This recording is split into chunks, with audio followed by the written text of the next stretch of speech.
So let's start with China, sort of the big elephant in all of these things. I'm interested in your thoughts. I think that Chinese immigration patterns have changed over the years, and I think you've followed that more closely than I may have, and how that affects some of the current issues and how they're playing out and how Canada's handled them. And I'll get into some of the nuance of that too with you. Mm-hmm. Yeah, I mean, this is kind of a controversial area, and it's not always sort of, entirely visible what's happening. But essentially, I mean, previous waves of ethnic Chinese immigration to Canada tended to come from places like Hong Kong and Taiwan, not from mainland China.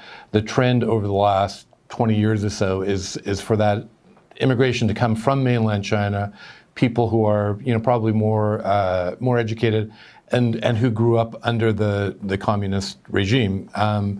And so that is a sort of a growing block within the Chinese Canadian community.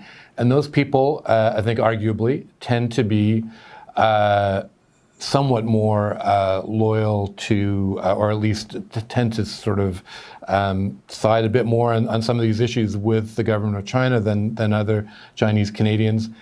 And certainly that is something that the Chinese government, through its sort of covert influence campaigns, is trying to encourage, at least.